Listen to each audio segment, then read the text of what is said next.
that Lohia understood that there has to have an external source which feeds capitalism, meaning that there has to have some external source of power for capitalism. And this external source was colonies in the case of the European countries like Britain, and similar case he finds in the case of other countries which might have started a little late on the path of capitalist development, but uh, uh, but uh, but same was true in their case as well. So be it Germany, be it United States of America, be it Japan, for instance. So that external source of power is always a colony for these countries, which witnessed the higher level of formation of capital, the higher level of capitalist development. But this was not the case in a country like India, or in case of other countries which were a colony. So that is where Lohia finds that there were structural problems. Structural problems in a sense that the capitalist structures in Western Europe, they had uh, they had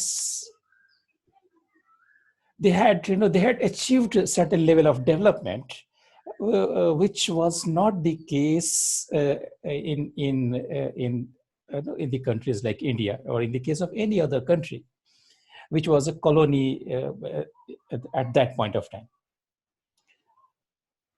So in their case, there would not be any external source of power, and that is why the level of capitalist development would be either very low, or there would be no development of capitalism in these countries.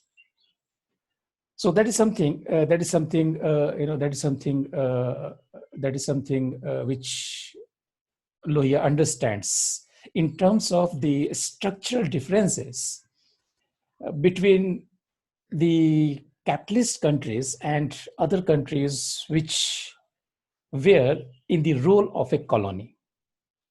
So what Lohia further would understand, that as far as the whole understanding of class struggle and the whole understanding of class conflict too would not be applicable in the case of a country like India.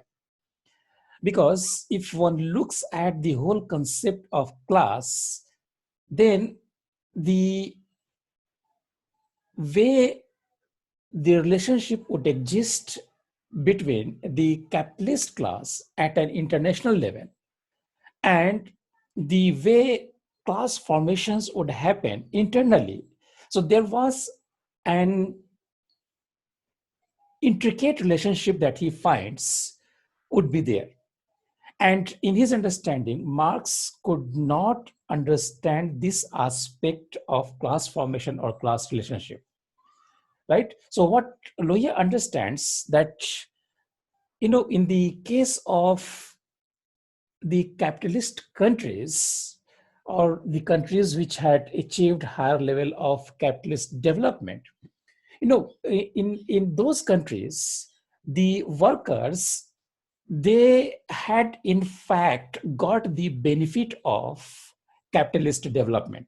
So in fact, their conditions were improving, and they were attaining the status of middle class, rather than they would see deterioration in their conditions as far as the higher level of capitalist development in these countries would be concerned. And that's possibly what Marx had envisaged, that with the higher growth of capitalism, the conditions of the working classes in capitalist countries would be more impoverished, and that is where they would be pushed to such a level of exploitation wherein a revolution would become inevitable. So that is what Lohia understands That that was not the case in the case of the capitalist countries. So the whole concept of surplus value to Lohia finds that was not uniformly applicable in every society. So in the case of the industrialized countries, which had higher level of capital formation and development, so therein possibly the conversion of surplus labor into surplus value was much less compared to the countries which were colonies of the imperial powers.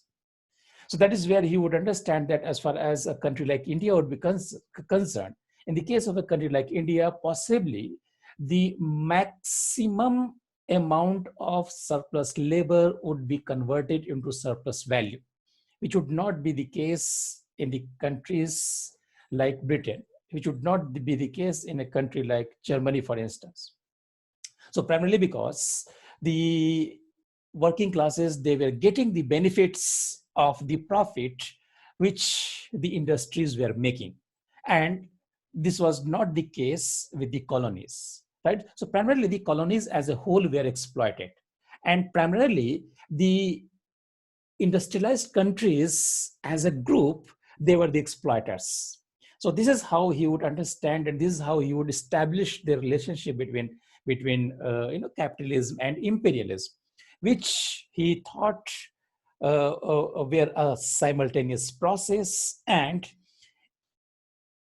it was a kind of process wherein the growth of capitalism in industrialized countries, or the growth of capitalism in countries which were imperial powers, depended upon the exploitation of the colonies, right? So outward expansion would be a condition for the development of capitalism internally. So this interdependence in Lohia's consideration was overlooked by Marx, what was not given due consideration by Marx. So that is where you would understand that Marxist analysis or Marxist understanding of socialism would not be complete, and this would not be applicable in a country like India. So what he understands that as far as India is concerned, India had its own specific context, and India should develop its own variety of socialism, uh, considering its own conditions, given its own conditions. So though that is where he would understand that other Western philosophies like liberalism, for instance, they were also not good to be applied in India's case either. Primarily because in Lohia's understanding, what liberalism does, liberalism emphasizes on a kind of freedom which would be more negative in a sense, and it would more allow accumulation of capital, and it would lead further selfishness in people, meaning that capitalism would be more profit oriented, and this profit orientation would push the people to become more selfish. So that is where he would understand that as far as the system would be considered, or as far as the system would be concerned, this system again cannot bring equality in the society. So that is where there would be great difference in terms of concentration of wealth in a few hands and others who would be pushed at the margins. So that's where equality would not be possible in a country which gives importance to liberal values and which adopts liberal values as its core principle of social and political organization. Because again, Lohia understood that even if it would be a democracy, then in this kind of democracy, wherein there would be a great difference in terms of distribution of resources, only the class which would command the resources can actually enjoy political power. So what Lohia would emphasize that there has to have some kind of balance between political democracy and economic democracy, right? So, both were interdependent in Lohia's understanding, and both had to be balanced. So for the sake of political democracy, economic democracy cannot be discarded, and vice versa. So meaning that, Lohia again would take a position wherein he would reject any means wherein force would be applied in order to create an equitable society, right? So force is something which should not be used in Lohia's understanding for the creation of equality. So freedom has to be there, equality has to be there, but political equality and economic equality, they have to go together. Political freedom and economic freedom have to go together, right? So that's where there has to be a kind of balance, and where this balance can be achieved then, right? And how this balance can be achieved. So that is where we find that, Lohia finds that Gandhism possibly provides a way out, and he understands that, Gandhi possibly had developed certain ideas, and he had come out with certain philosophy which would be helpful in terms of creating an equitable society, right? A kind of socialism which would be very much Indian in nature.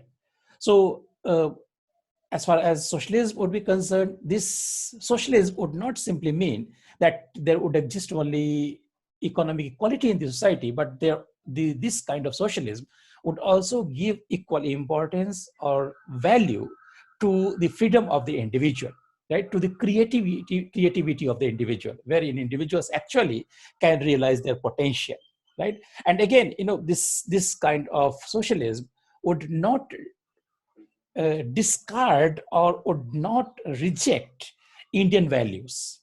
So that is where Lohia was of the view that Gandhism possibly was an invention of the modern era, which was more powerful than atom bomb. So this is how he compares, right? And the comparison is not in the form of the devastation that atom bomb can bring, right? The comparison is to be understood in terms of the influence and impact that Gandhian ideas possibly can make on a society. So that is how he looks at in terms of overall impact of Gandhism on a society.